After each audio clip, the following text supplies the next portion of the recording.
রাধে রাধে। ভবিষ্য পুরাণে এই একাদশীর উল্লেখ পাওয়া যায়।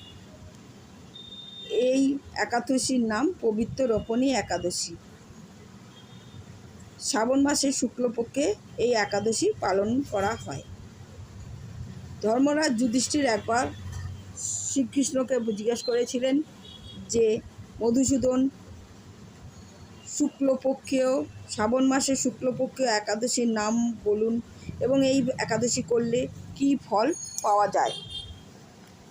তো তখন শ্রীকৃষ্ণ বললেন যে এই একাদশীর নাম পবিত্র রোপণী একাদশী। এই একাদশীর করলে সকল পাপ হরণ হয়। দ্বাপর যুগের এক মাহিষ্মতি নামে সুন্দর রাজত্ব ছিল। সেই রাজ্যের রাজা ছিলেন মাহিজিৎ। মাহিজিতের কোনো পুত্র সন্তান ছিল না। তার জন্য তার সবসময় মনে খুব কষ্ট ছিল। তিনি অনেক যাগ যজ্ঞ দান ধ্যান ধর্ম শুভকর্ম দেবদেবীর পূজা করতেন, তবুও তার কোনো পুত্র হলো না। তখন তিনি প্রজাদেরকে একদিন ডেকে পাঠালেন, বললেন আমি তো কোনো খারাপ কাজ করিনি, কোনো দেবদেবী ব্রাহ্মণের ধন সম্পদ লুণ্ঠন করিনি, তবু কেন আমি অপুত্র রয়ে গেলাম। তখন ব্রাহ্মণগণ বিচার করে বললেন যে আপনি পুত্রলাভরূপ মঙ্গল ফল প্রাপ্তির জন্য কোনো বড় ঋষির পরামর্শ নিন। তখন রাজা একদিন রাজকার্য ছেড়ে ব্রাহ্মণগণদের নিয়ে বনে গভীর অরণ্যে গেলেন। খুঁজতে খুঁজতে তিনি একজন ঋষিকে পেলেন। এই ঋষির নাম লোমশ মুনি। ব্রহ্মার এক প্রকল্পে কালে এই মুনির একটি লোম খসে পড়ে, এই কারণে এর নাম হলো লোমশ মুনি। রাজা প্রণাম করে বললেন যে হে মুনিবর, আমাদের খুব সৌভাগ্য যে আপনার দর্শন পেয়েছি। মুনি বললেন তুমি কে, কোথা থেকে এসেছো, কেন এসেছো, তোমার সঙ্গে এরা কারা? তখন ব্রাহ্মণগণ বললেন ইনি আমাদের রাজা মুনিশ্রেষ্ঠ।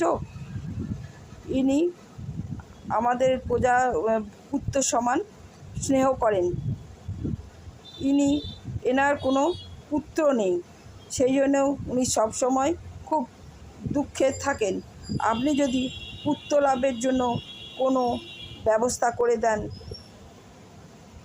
তখন মুনি বললেন যে এই রাজা একজন গরিব বৈশ্য ছিলেন আগের জন্মে।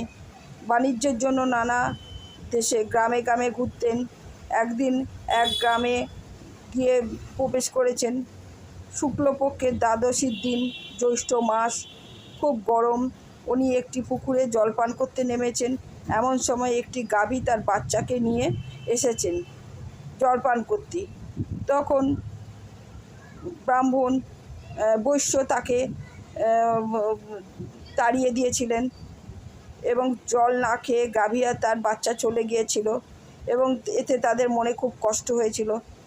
সেই পাপের জন্য রাজা এ জন্মে অপুত্র রয়ে গেছেন। তখন মুনি বললেন তোমরা এবং তোমাদের রাজারা সস্ত্রীক জ্যৈষ্ঠ মাসের শুক্লপক্ষের পবিত্র রোপণী একাদশী করো, রাত্রি জাগরণ করো, হবিষণ্য খাও, উপবাস করো, সারা রাত কীর্তন করো, তাহলে তোমরা সুফল পাবে। তখন রাজা রাজ্যে ফিরে এলেন এবং প্রজাবর্গ সহ সস্ত্রীক এই একাদশী করতে লাগলেন এবং কিছুদিনের মধ্যে রানী পুত্রবতী হলেন এবং রাজা রানী খুব খুশি হলেন। এই একাদশী যে করে তার সর্বপাপ নষ্ট হয়ে যায় এবং লোক যে এই একাদশী করে সে ভগবত ভক্তি প্রাপ্ত হয়। হরে কৃষ্ণ, রাধে রাধে।